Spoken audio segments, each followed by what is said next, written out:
Hello everyone and welcome to a new Dwarf Fortress Let's Play that has not yet acquired a fortress name. The reason it hasn't is because, well, I haven't even generated the world yet. So we're going to be using version 40.24. I upgraded my Lazy Noob pack that I've been running to the most recent release. I think it's R26. Let me check. It doesn't tell me when I looked at it. Let me look down here in the files. No, R16. So I was off by 10. Okay.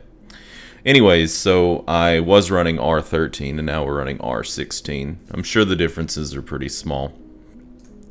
Anyways, in the first playthrough, we kind of took it a little bit slow. Mainly, it was intended sort of just as a fun way to show new players what you could do in Dwarf Fortress and kind of how to get started and how to get your feet under you. I kept it pretty simple. We were probably going to try to do things a little bit more strategically in this game. That doesn't mean that it's going to go faster per se. It might actually even end up going a little slower because we're going to be somewhat methodical with how we lay things out. But okay, so let's just get started. So we're going to create a new world. Now, I could have just skipped all this, went ahead and generated the world, made my dwarves, etc., etc. But when I watch Let's Plays of Dwarf Fortress, I always want to see this. And if the person who is posting the content doesn't include this in the content, I'm always kind of bummed out because this is one of my favorite parts of actually just a playthrough of Dwarf Fortress. So we're gonna go with we'll just stick with the medium world history. I'm gonna dial it back to short. Actually having a shorter history can affect your FPS in a positive way. Number of civilizations is fine at medium. Sites, medium is fine too. We'll leave beasts and savagery on medium. I think for our last playthrough we might have dialed it down to low.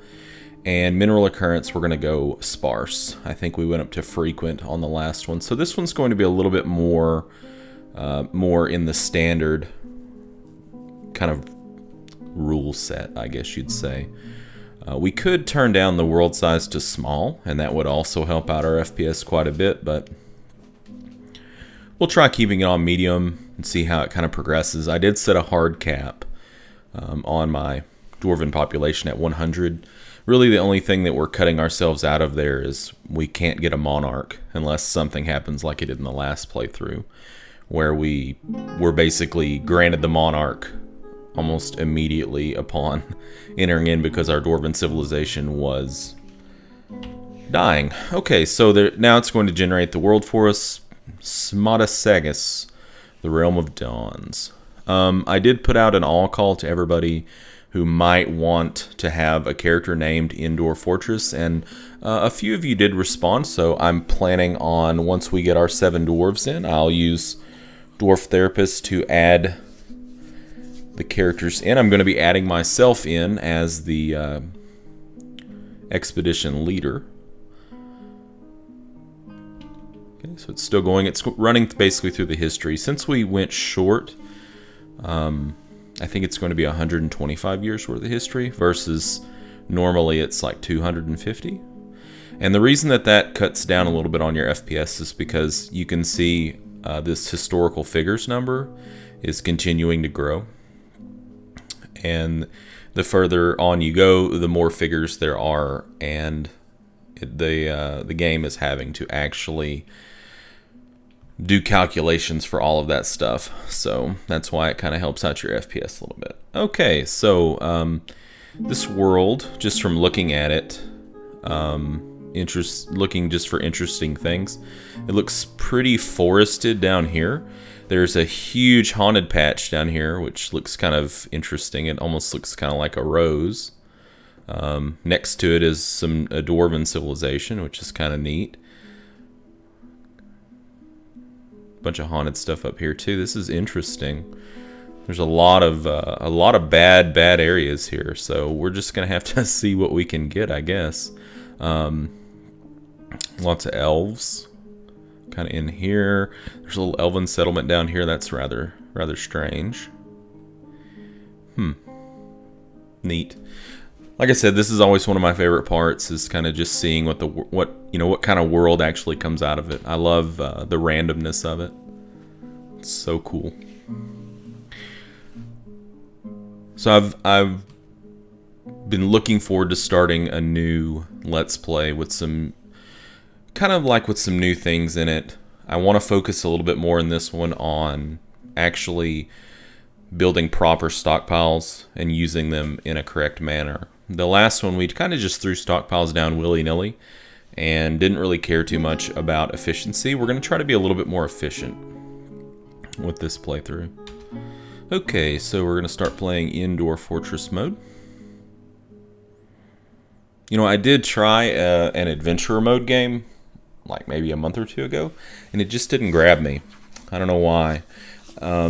Like, it's kind of one of those things where it interests me, like, to read about it and to know what you can do in it. I think it sounds really cool, but when I tried to play it, it just didn't do it for me. So it would be really cool. Maybe I should look for like a Let's Player who does adventure modes. That might be kind of fun.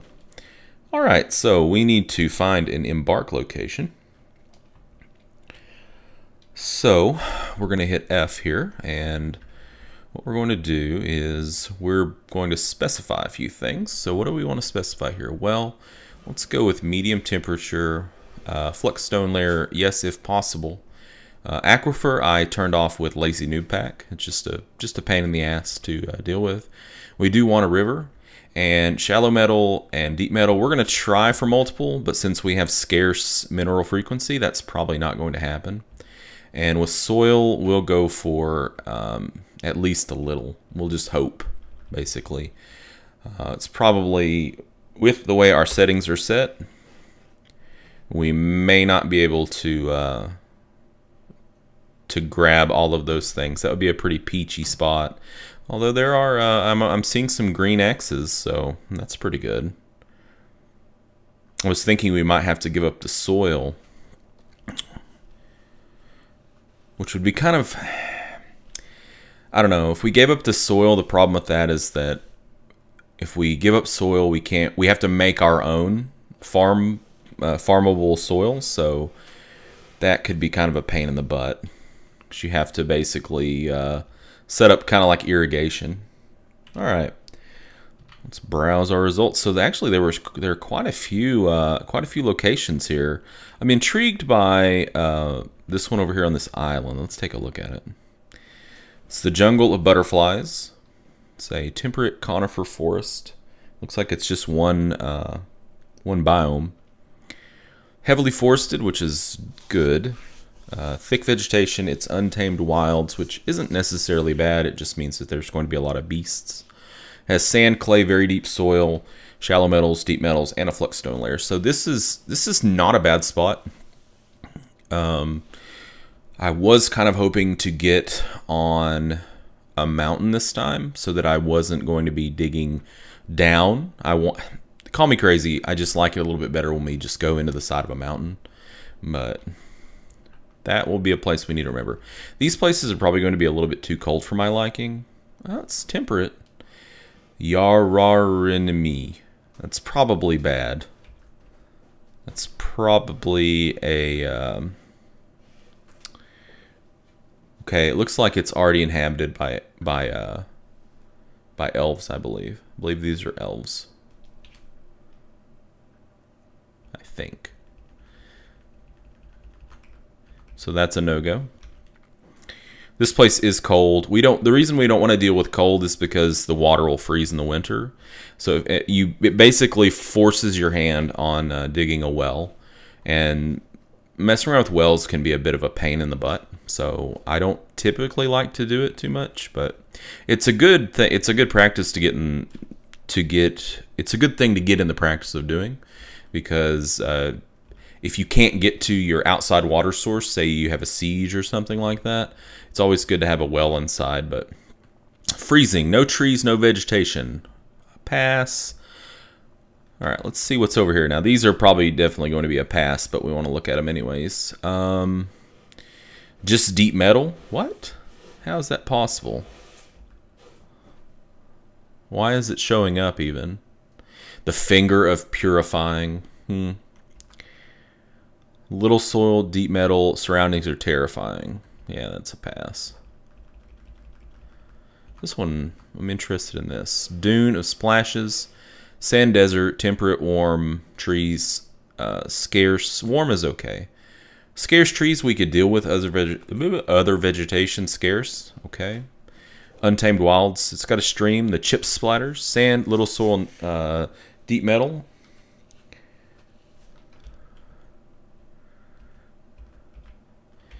I don't see. There are no other biomes here. I'm wondering, why is it returning this to me?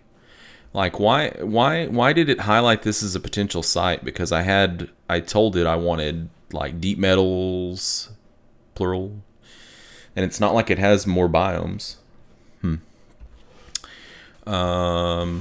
Dune of splashes again. This one does have 2 biomes. Okay, so that makes more sense. This one actually does have what we were looking for. The Fatal Desert. Holy shit, that sounds ominous. Warm, scarce. I mean, it's not really in an ominous location, though. And it does look like it has two streams that come together, so that means there's probably some pretty good fishing there. We'll put a pin in that one. It's not too bad. I don't really mind having scarce trees. We can always maybe trade for wood with the elves. But yeah. Okay, so it's got a brook. Wait, I'm looking at the wrong place.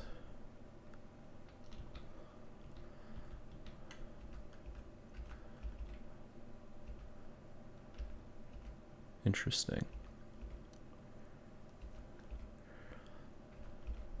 Maybe this is the one. Yeah, this is the one we should have been looking at. The Polished Axe Mountain. I like the name. That's pretty awesome. Has no trees. It is a pretty good portion of it's a pretty good portion of our embark. So we're definitely not going to have many trees. It does have some vegetation. Okay, let's go check this one out. So this is the Plain of Spikes. It's scorching hot. I don't really know if I want to deal with that. I'll pass on that. I don't really like the temperature extremes. Let's go over here and check out these mountain embark spots. So what do we got? The Grand Axe. Cool. Cool name. And the Hill of Wielding. I certainly like the names over here quite a bit. Looks like Wilderness and Untamed Wilds. Both of them are warm, sparse on trees, and vegetation's kind of meh, but that's okay. The stream is the fragrant slime. It sounds moderately disgusting. The Desert of Liberty. What about this spot here? The Desert of Conjuring. Right next to the Desert of Liberty. They're both badlands.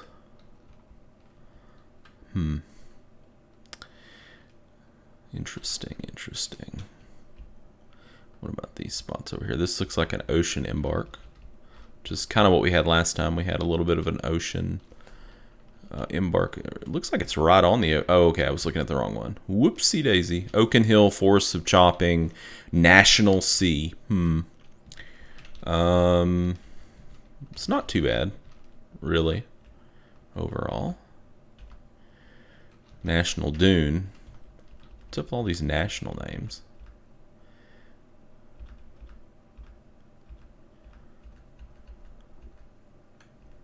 I'm really thinking we're gonna probably go down here.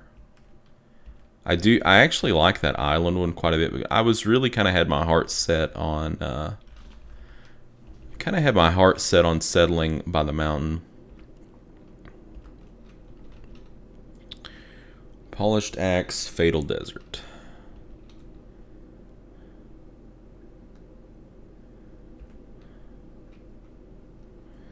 Dune of Splashes, Fatal Desert. I want to look at something really quick on the wiki. I researched like the symbols before, but I just want to make sure that that red kind of wavy looking thing is not something that basically we're going to be just like screwing ourselves over with.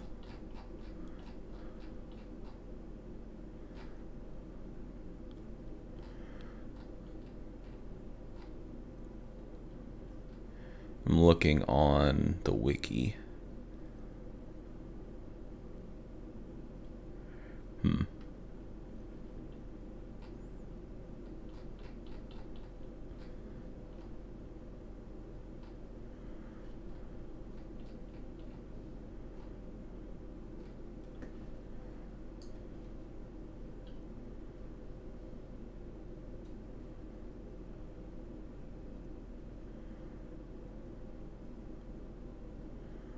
I think, if I'm reading this correctly,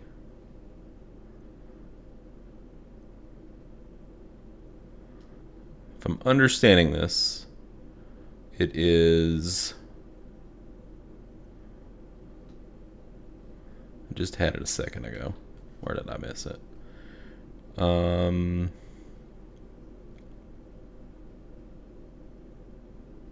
Sand. So that kind of makes sense because it's a sand desert.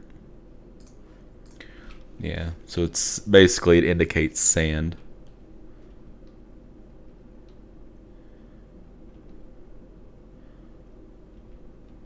Could be interesting, depending on the tree sitch. If we don't have a lot of trees and we cannot find fuel, it's going to be dicey on smithing anything, for sure, and we definitely wouldn't be making any potash. But we're gonna go with it. Why not? Let's try it out, huh? Okay, so we'll embark here, and we're gonna prepare for the journey carefully. Now we're gonna do things just a smidge different this time than we did last time. So we're gonna have 7 dwarves, of course. Our first dwarf is going to be our leader, but I'm also going to be giving our leader a little bit of combat ability. So we're gonna give maybe like 2 ranks in leader, and then we're gonna give our leader 1 rank each of Judge of Intent and Appraiser. They're also going to be our broker, and we're going to make them a Axeman. So we'll give them like 8 in Axeman, and then 1 in Fighter. Maybe we'll go like this: 7 in Axeman, and that way they can have a rank in shield use, armor use, and in fighting. And then we'll go. Let's put the last point into Axeman. Okay, our second one is going to be a miner and an armor smith. We're not going to be bringing a weaponsmith with us. We're going to basically bank on the fact that we're going to get one provided to us through the migrant waves, and if not, in my opinion, it's more important to take an armor smith with you than a weaponsmith, because you're going to be using your armor smith a whole lot more than your weaponsmith. Our third dwarf is going to be a woodcutter and a mason. The reason I'm putting woodcutting and masonry together is because early on your mason is going to be one of your most hooked up dwarfs, and we're not going to be cutting a whole lot of wood. Plus it also makes sense since we just don't simply probably have a lot of wood to cut here. Then we're going to go with another miner. I always like to take 4 miners. Some people take less. I understand why they do that, but I just love being able to mine stuff out super fast. And cooking. And then Now we could go the same way with cooking and brewing that we're going to do with blacksmithing. I mean, we'd almost certainly get one in a migrant wave, but yeah, this will work too. And then we're going to go with a grower. And actually with growing, I think what we're going to do here is we're going to go 9 points in growing and 5 points in carpentry. And then our last point is going to go into building design. Building design. I'm sure I missed it. Is it here? Yeah, I missed it. Building designer. Hello. It's up towards the top. Okay. And our last one is going to be a doctor, record keeper / mechanic. So we're going to drop basically, what we could do is we could just go with the diagnostician. But I typically like to just go ahead and drop one. Oh, we're going to have to switch over and take some stuff out of here. So before we can add anything else. So let's remove one of those. And that should let us finish this guy off. Yeah. I typically like to put one in each of these, just in case we don't get one and we need one. And then for record keeping, I'm not too bent out of shape on them having a ton of levels in it. I mean, I guess you could argue why even put one level in it, but I don't know. And then mechanic, where are you at? Okay. So if we look through here, what don't we have? We don't have a bowyer. That's okay. No metalsmith. That's fine. We don't really need any of the furnace operators. I'm just trying to make sure that my plans here are okay. Yeah, we have a grower. We didn't take an herbalist, but that's fine, really. Anybody can go out and pick. Don't need any of that. I think that's all well and good. I think we're doing okay. So let's switch back over here. And we're going to need more picks than this. Because, you know, I maybe could make an argument that we need to switch out our leader's combat skill away from axes. The reason being, I don't want there to be a mix-up on weapons. Because we're going to be taking a wooden training axe with us for our lumberjack, our woodcutter. And I would hate for our woodcutter to get the copper battle axe and our leader to get the training axe. So what we can do is I really do like axe dwarves, but we'll switch over to, we'll go mace. And we'll just take a mace with us instead. So we don't need a copper battle axe. We will take an iron anvil. So let's go ahead and get 2 more picks. Well, we can't because we don't have the points. We don't need wine because we're going to be having plump helmet wine pretty quickly. Plump helmet spawns, we're going to need more of those. I'm not going to take any seeds except for plump helmet spawns. So pretty much the same thing I did last time, and it worked out just fine. Prepared large rat heart. Tasty. I think I will take some thread, but I don't know about taking 5. I'm not taking any cloth, bags, ropes, quivers, maybe. No, not going to take any. We can make some if we need them.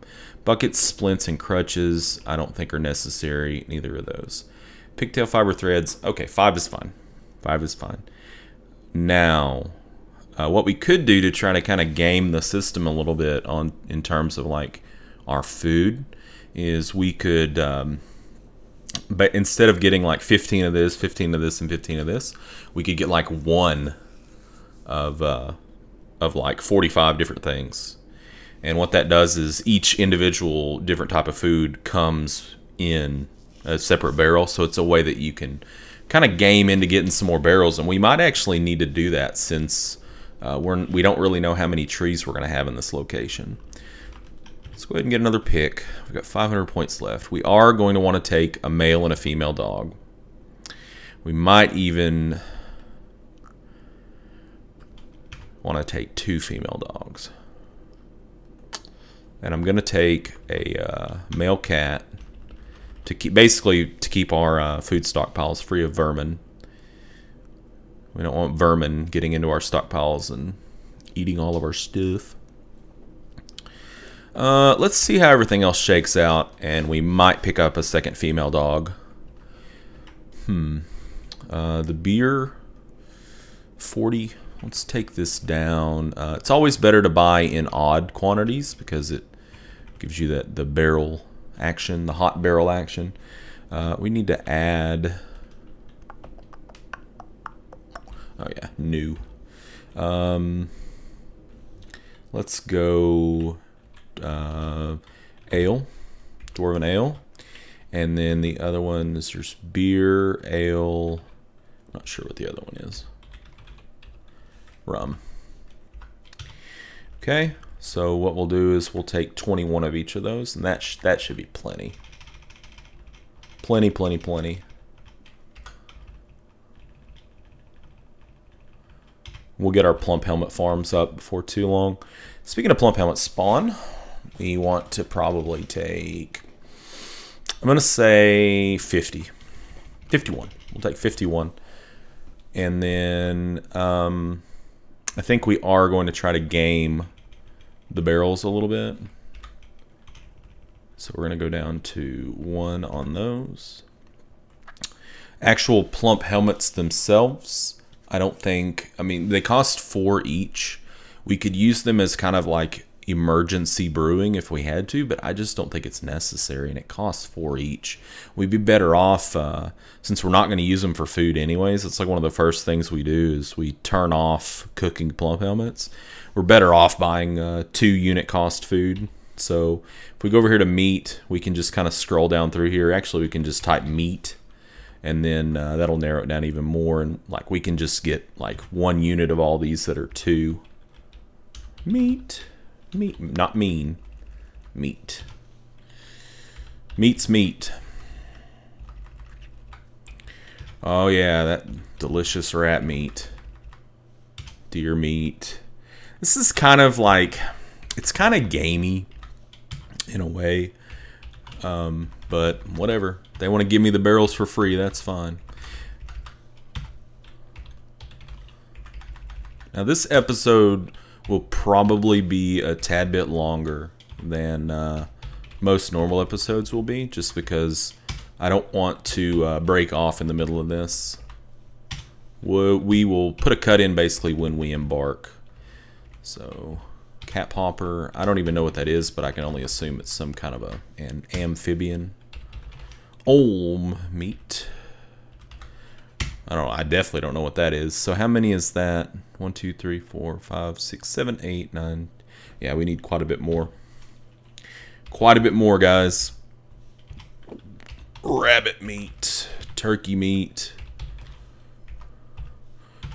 blue peafowl meat, guinea fowl meat, lots of birds. We're declaring war on birds. You know, that is also something we could do, is we could bring some birds with us to start some kind of like an egg industry. But then we'd have to mess with nest boxes like right off the bat if we really wanted to make use of that. We may at some point want to kind of branch off and do some birdie stuff, but I think for right now we're just going to get by with this. So that's probably like 20. We need more than that. More than that. Cow meat. Whoa, I hit the wrong button. That's what happens when you have your microphone sitting in front of you. Like, basically, it's in front of my mouth, in between me and the keyboard. So I can't always, like, I mean, I don't type by looking at the keyboard anyways, but it's a little awkward to like get my hands around it. That's what she said. Large rat meat. We don't want any of that expensive shit. No, no, no, no, no, no. Wow, that's it. Okay, okay, so that's all the meat. But there's going to be other kinds of things that'll cost too. Like here we have Drunian brain, kidney, spleen. That's all fine. I mean, it's not meat, but it eats the same. It's food. We could take fish as well, but then there would be an extra step added in there in terms of processing. This is probably like 30. Probably need to do just a little bit more. I know this is a little bit boring, but well, we want to be ready. This place that we're going into is going to be a little bit more inhospitable than our last embark was. Our last embark was pretty tame, pretty cush in terms of Dwarf Fortress embarks. So we're wanting to be a little bit more serious about our preparations. How many points? 384. That's probably plenty on the meat, on the food. So we're going to be embarking with that much food, which is roughly, I'd say, 40-ish units, 35 or 40 units of food. We've got about 63 units of, excuse me, of drink. 51 plump helmet spawns, which will, son of a gun, dropping things isn't fun. Oh, a cave fish. So we are bringing one fish. Okay. Pigtail fiber thread. We need to add a training axe. Larch training axe. No, thank you. I guess they're all going to be 17, huh? Well, I guess that is what it is. And then we want to grab. I made him a mace dwarf, so we want to bring just like a copper mace. Cheapy, just a cheapy mace. Cheap old mace. And then we have 333 points left. I think we could definitely get another female dog. Should be fine. Let's take a look at fuel. See what's available to us.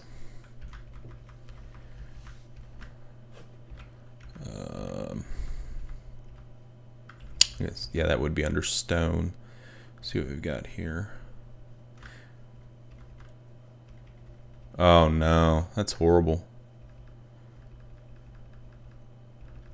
Yeah, I don't see any fuel on here whatsoever. That could be a pretty bad sign in terms of fuel, because usually what you see here is what your dwarven civilization can bring you.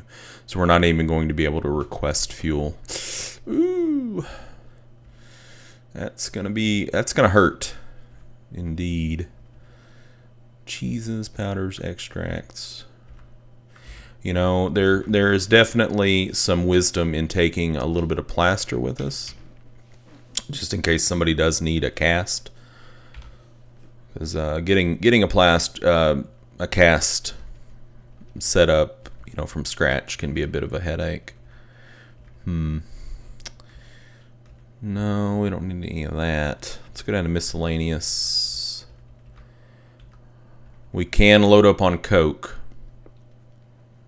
which I'm very, very tempted to load up on coke, to be honest with you. Very, very tempted. We could get about 30 units of coke. Yep, right at 30. 30 units of coke.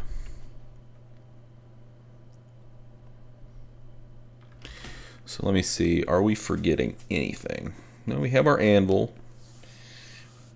You know, we could drop the anvil to pick up 10 more units of coke, but then we would be relying on the fact that our dwarven civilization brings one on the first go-round, which could sometimes doesn't happen. So we have food, plump helmet spawns, picks, we have a training axe, we have a real mace, some gypsum plaster, we have 30 units of coke, we have 2 points left to spare. So let's just drop it on Plump Helmet spawn. That's what I'm thinking. Bam, bam. Wham, bam. Thank you, game. Alright, so let's look at our fortress name here. We're going to look for something interesting. Frost Treaty. No. Shorelash, Lance Mind, Glazed First, Blot Cloisters, Blazed Plank, Mirror Blizzard. Kind of neat. Tome Problems. Roar Slivers. Icy Hatchet. Clinch Stave, Searched Halls, Steel Basic. Clam Room. Dimple Crafted, Dagger Paddle. Fate 10. Trade Deer, Route Basement, Spear Dabbles. I don't really know what I'm looking for here. I'm just waiting until something grabs me. Squash Boards, Dagger Cot, Brain Winds, Roughness Puzzles. No. Inked Lanced Mirror Keepers, Clutched Diamonds. That's kind of cool. Plate Ceilings, Guilt Grips. Seizurefortresses. Seizurefortresses. I think we might have a winner just on sheer silliness. All right, we'll use we'll use Seizurefortresses, and the name of our group, the Bridge of Ambers. Nah. Imprisoned Paint, the Confusing Lancers, the Scraped Pick, the Absolute Tombs, the Tools of Gravel, the Ashen Paints, the Glorious Pulley, the Chased Sword, Slippery Rocks, the Wet Gear, the Spear of Fancying, the Mighty Turquoise, the Sprayed Staff, the Fortification Rag of Sprinkling. What? Where did they get these names from? I'm thinking that that's our winner. That's, again, just really weird. The Fortification Rag of Sprinkling. Don't ask me what a Fortification Rag is, because, guys, I don't know. Okay, I think that that's it. So we have Seizurefortresses, the Fortification Rag of something. Sprinkling. Alright, that sounds good. Let's embark.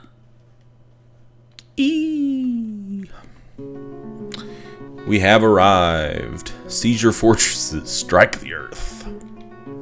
Oh, we completely forgot to pick our civilization, didn't we? Damn. Oh well. That's something I forget to do. Like, I'm 50-50 on it. 50-50. Alright, so I guess let's go ahead and put a cut in here, and in our next video we'll kind of explore around and see what we have. I can already tell you, look at all that sand. Anyways, thank you guys for joining me, and I'm excited to bring you another Let's Play in the Dwarf Fortress universe. Until next time, game on.